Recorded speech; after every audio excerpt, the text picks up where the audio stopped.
Good day, everyone. Here I am again to discuss our new topic for today. It will be on proposition. Judgments are to be expressed orally. Through propositions, the truth or falsity of judgments are revealed. It is in understanding the nature of proposition that we may be able to make sense of reality. Our objectives for this topic is to differentiate proposition from other sentences and to demonstrate understanding on the types of propositions. First, let us define what proposition is and what it is not. Proposition is an oral expression of judgment.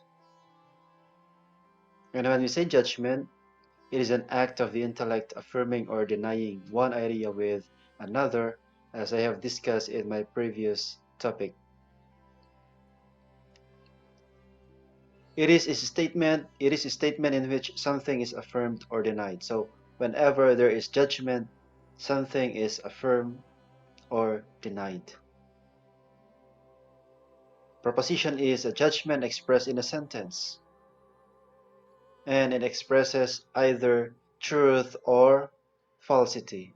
When we talk of proposition, always think that it either expresses truth or falsity. So a proposition would either reveal the truth or reveal what is false. And you have to put it in mind that all propositions are sentences, but not all sentences are propositions. So proposition is just part of, or proposition is just one of the kinds of sentences. A question, an exclamation, a wish, a command, or a plea is a sentence, but all of these do not express any judgment. Since they do not express any kind of judgment, they are not considered propositions. May we take these following examples. Are you a student? It is a question. Hence, it does not express any judgment. Therefore, it is not a proposition. Ouch! It is an exclamation. It is a sentence, but not a proposition, because there is no judgment. May God hear our prayer. It is a plea. It does not express any judgment, but it is a sentence, but not a proposition. Go and multiply. It is a command, a sentence, but not a proposition because it does not express a judgment.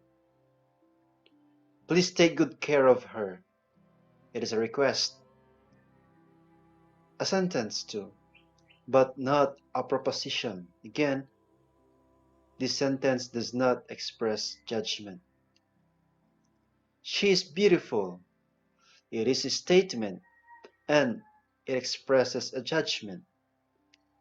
The pronoun she, referring to a woman, to a lady, is judged as beautiful. So there is a judgment. Hence, this kind of sentence is a proposition. We must be able to distinguish what a proposition is to the other kinds of sentences which are not. So I hope that is clear. Next, we have the categorical proposition. When we say categorical proposition, it makes a direct assertion of agreement or disagreement between the subject and the predicate. Okay? And it has parts. It has three parts. First is the subject, symbolized by S. When we say subject, about which something is being affirmed or denied. Ito yung pinag-uusapan, which is either affirmed or denied. Predicate, symbolized by P, that which is affirmed or denied of a subject. Ito naman yung naglalarawan o nagsasabi tungkol sa subject. So it either denies or affirms the subject. Copula. The copula connects the subject and the predicate. It is the qualifier of a proposition because it expresses affirmation or negation. So, in order to have a proposition, you must have these three parts. The subject being described by the predicate, and the predicate which describes the subject, and the copula which links the two. Then we will have a proposition. Example, humans are rational. Humans is the subject. The copula is are. So this is a qualifier because it affirms. So there is an affirmation that the subject, humans, are rational. So rational is our predicate. So again, humans here is the subject being described by the predicate rational. And it is linked with our copula are, which affirms the subject. Another example, some students are not studying well. Our subject is some students. Our copula is are not. So there is a negation here. The copula is expressing a negation. And our predicate is studying well. So these are the three parts of a categorical proposition. Next, we have the quality of a proposition. There are two, affirmative and negative. Affirmative, we have this symbol for it, the plus sign. Affirmative, it expresses an affirmation and it uses an affirmative copula. So there is an affirmation as indicated by the copula. It came from the Latin word affirma, which means I agree, and the two vowels are used to symbolize affirmative propositions. We have A and I. Example, Duterte is the president of the Philippines. Our subject is Duterte. Our predicate is the president of the Philippines. And our copula affirms the subject. Hence, this is an affirmative proposition.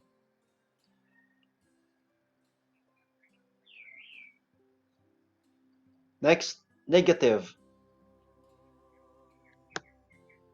The minus sign is used as a symbol. It expresses a negation and it uses a negative copula. The affirmative proposition uses affirmative, in contrast, negative uses negative copula. It came from the Latin word nego, which means I deny. Hence, the two vowels are used to represent the two negative propositions, E and O. Example, Marcos is not the president of the Philippines. Marcos is our subject, and it is negated as the president of the Philippines by this copula, is not. And of course, our predicate is the president of the Philippines. So look at the difference. We have is, we have is not. So the copula is very important. So that is the quality of a proposition. Next, we have the quantity of a proposition. We have two, universal and particular. When we say universal, the predicate is affirmed or denied of the whole of the subject. Example, all students are studious. So in here, the predicate either affirm or deny the whole of the subject. So take note of this, all of the subject is affirmed here by the predicate studious. So it can also be not. Same thing, it denied all of the subject. So that's what we are talking about number here. So how many of them are studious? All. So it includes all of the subject. Or it may deny, exclude all of the subject. Not several, not few, not many. So that is universal. It either affirms or denies all or the totality of the subject. Next is particular. So in contrast with particular, the predicate is affirmed or denied of only part of the subject. So here we can use the qualifiers as some, few, several, a number, many, because those are just part of the subject, not the totality or whole of the subject. Our example here, some students are studious. So again, we're talking about number. How many? Some, not all. Okay? It can also be not. How many of them are not studious? Only some. You can also say few, many, several. As long as it does not include all of the subject, then that is particular. But if it includes all of the subject being affirmed or denied by the predicate, that is universal.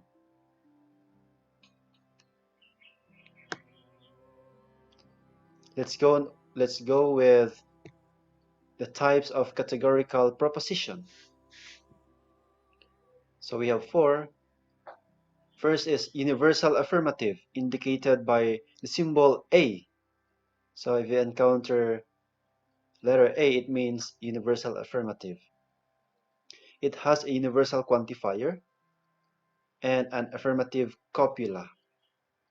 So, yan, universal quantifier. Huwag kalimutan yan. And the copula is affirmative. Example, all Filipinos are hospitable. Our quantifier is all. So, it includes all. And our copula is affirmative. Hence, this is an example of universal affirmative proposition. Every Filipino is Asian. Every is our quantifier, and our copula is, which is affirmative. Hence, this is an example of a universal affirmative. Number two, universal negative, indicated by letter E. It has a universal quantifier and a negative copula.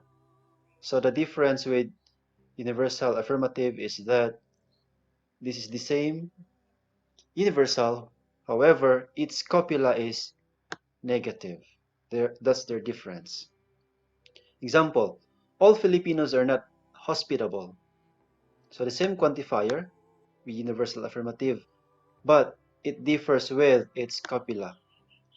It is negative. And the affirmative, of course, it's affirmative copula. So ganyan. No Filipino is a Caucasian. So don't be confused, because this can be translated as all Filipinos are not Caucasians. So, maging ganyan yan kapag translate mo siya. Yan. Para hindi kayo maguluhan. So that this is an example of a universal negative. So we have there all Filipinos, quantifier, and our kapila, negative. So, universal negative. So, ganyan lang siya, yung conversion niya. Next, particular affirmative, indicated by letter I as its symbol. It has a particular quantifier and an affirmative copula. So here we are just going to make the copula of the universal affirmative as particular. So if here the quantifier is all, that's why it's universal. Here, only some, that's why it is particular affirmative. So some Filipinos are hospitable. That is a particular affirmative proposition. Same through, many Filipinos are light brown skin. So not all Filipinos, only many. So this is a particular affirmative proposition. Particular negative, indicated by letter O, it has a universal quantifier and a negative copula. So similar with universal negative, it's just that this is, its quantifier is particular. So some Filipinos are not hospitable. So some is our quantifier. It does not include all. Then we have this negative copula, are not. So particular negative proposition. The same, few Filipinos are not dark brown skin. Yan. Only few. It does not include all or every Filipino. So we have are not as copula. That is negative. So this is a particular negative proposition. And it would become like this. Yan, para mas maintindihan. So, quantity. So along this one, quantity. We are talking about number. So universal, particular. What kind of propositions do we have? We have here universal, affirmative, universal, negative, or particular, affirmative, particular, negative. So ganyan. Mas maintindihan natin kapag ganyan. So I hope everything is clear. Thank you for listening.